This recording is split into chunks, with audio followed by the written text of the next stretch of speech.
Celui qui, sans enfreindre ouvertement les lois, les élude par ruse ou par adresse, blesse les intérêts de tous, il se rend indigne de leur bienveillance et de leur estime. Article 7 du 22 août 1795. Tous les députés, par leur comportement, se rendent indignes des citoyens. Ils doivent être sanctionnés.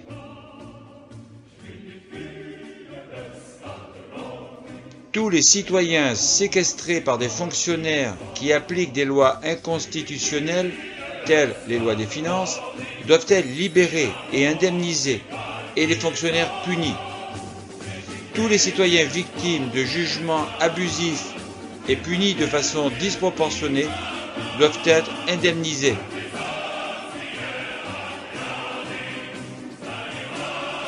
La loi ne doit décerner que des peines strictement nécessaires et proportionnées au délit. Article 12 du 22 août 1795.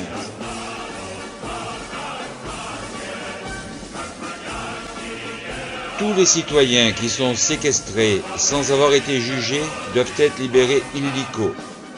Tous les citoyens qui ont été punis pour avoir exprimé leur mécontentement vis-à-vis du gouvernement corrompu ou pour avoir exprimé leurs idées sur tout ce qui ne va pas en France, doivent être indemnisés.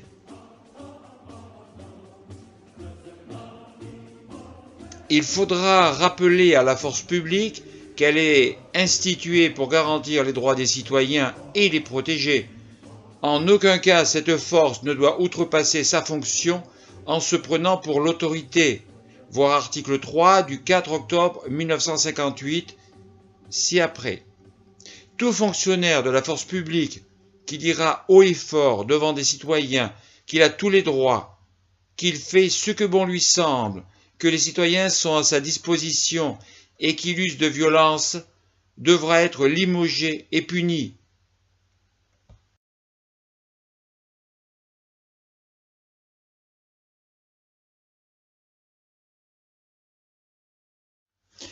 Aucun fonctionnaire n'est dépositaire de l'autorité, car l'autorité reste dans les mains du peuple.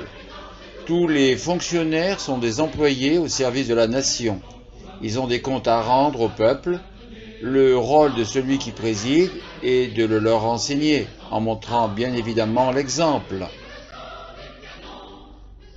La force publique est exclusivement instituée pour l'avantage de tous et non pour l'utilité particulière, c'est-à-dire la protection de ceux auxquels elle est confiée.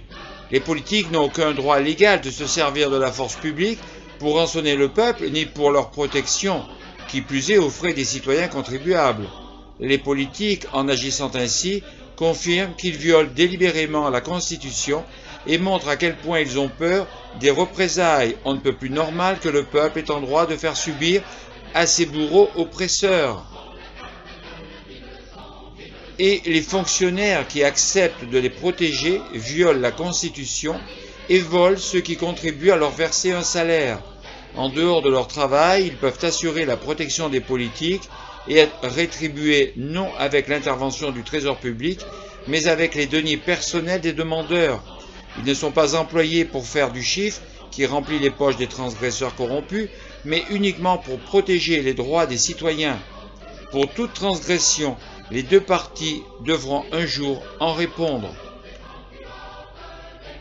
La souveraineté nationale appartient au peuple, qui l'exerce par ses représentants et par la voie du référendum. Aucune section du peuple ni aucun individu ne peut s'en attribuer l'exercice. Article 3 du 4 octobre 1958. Toute rigueur qui ne serait pas nécessaire pour s'assurer de la personne d'un prévenu doit être sévèrement réprimée par la loi. Article 10 du 22 août 1795. Toutes les personnes accusées de fraude fiscale et séquestrées parce qu'elles n'ont pas voulu payer ce que les fonctionnaires du fisc, qui croient être l'autorité, leur imposent, devront être libérées et indemnisées. Dans le pays du bon droit, des droits de l'homme, la liberté s'oppose à l'imposition. C'est pourquoi la loi affirme, en parlant de contribution et non d'imposition, que tous les citoyens sont libres de la consentir ou de la refuser. Si le pays a besoin de financer un projet, Les gestionnaires en place ne doivent pas imposer aux contribuables de payer sans savoir où passe leur argent. Les députés doivent discuter avec leurs électeurs de la nécessité de telle ou telle contribution, qui doit servir l'intérêt général, et non permettre de payer à certains le tour du monde.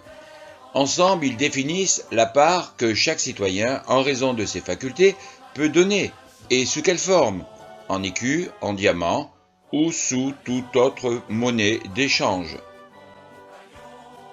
Ensemble, ils en suivent l'emploi et la durée, car une fois que le projet est accompli, il n'y a plus de raison de continuer à payer. Ensemble, ils définissent de quelle façon les contribuables pourront recouvrer tout ce qu'ils ont contribué à réaliser.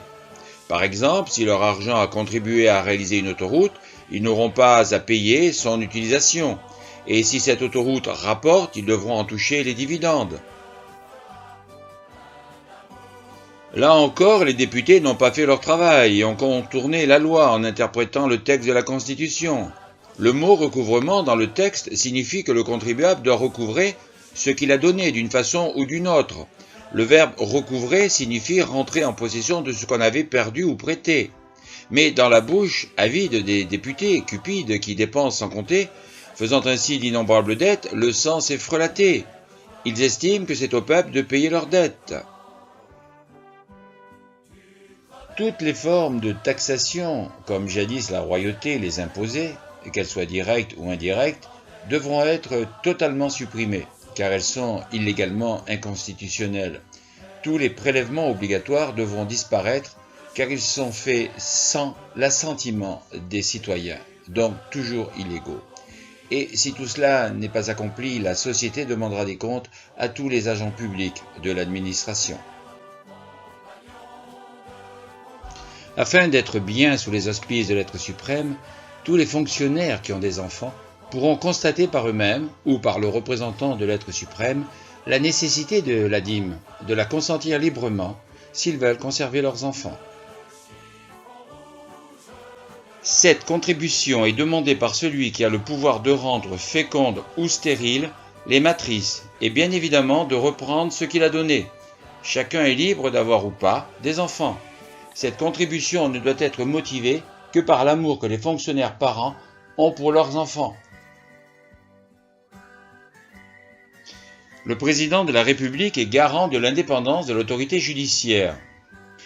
Explique au peuple comment le président de la République peut garantir l'indépendance du pouvoir judiciaire lorsque les juges sont nommés par lui-même et les députés.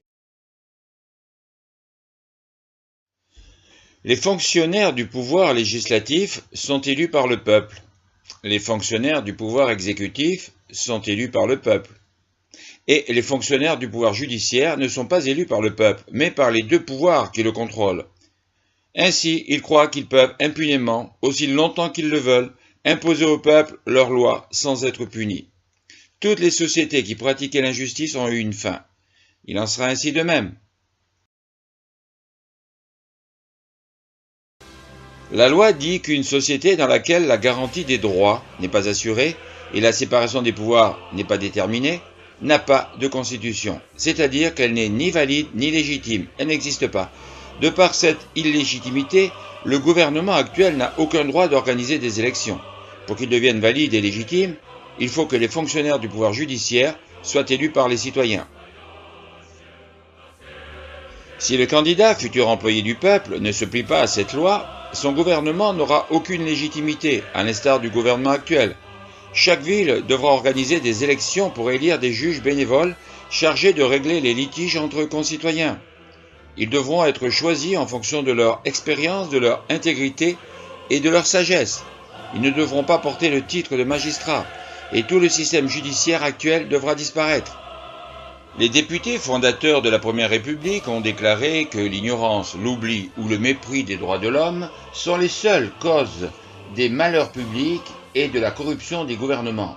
Alors ils ont exposé par écrit les droits naturels, inaliénables et sacrés de l'homme afin que tous les fonctionnaires au service du peuple ne s'écartent pas de leurs droits et devoirs.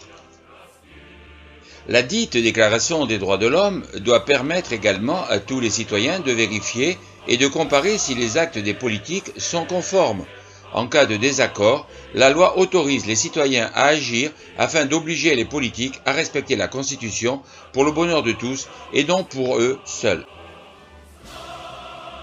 Donc, pour le bonheur de tous, il faut supprimer, outre tout ce qui est précédemment cité, les jeux de hasard, la spéculation boursière, la prostitution sous toutes ses formes et toutes les actions qui portent atteinte à l'intégrité de la personne. Si tous les citoyens ont le même salaire et le même niveau de vie, ceux qui croient que les jeux de hasard leur permettent d'augmenter leurs maigres revenus ne seront plus tentés d'aller risquer leur salaire. Les jeux de hasard n'enrichissant que leurs créateurs sont une atteinte à la Constitution car ils augmentent les différences sociales au même titre que les spéculations boursières.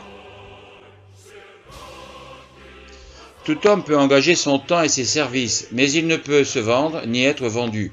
Sa personne n'est pas une propriété aliénable. Article 15 du 22 août 1795.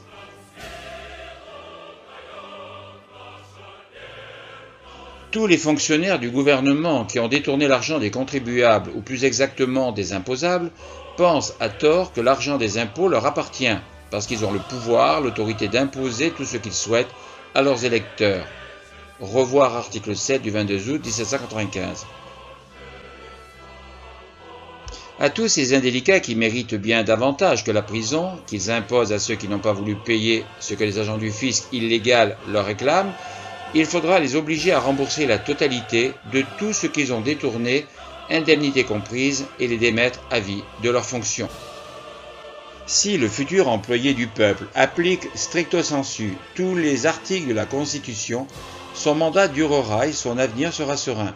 Dans le cas contraire, il sera démis de ses fonctions par le peuple lui-même, et si la vindicte populaire ne l'élimine pas dans les pires conditions, il finira sur le banc des accusés, où il entendra la liste de tous les chefs d'accusation requis à son encontre. En devenant l'arbitre de tout ce qui se passe dans le pays, le postulant s'engage à être responsable de tout ce qui se produira pendant son mandat, tant pour les bonnes que pour les mauvaises choses.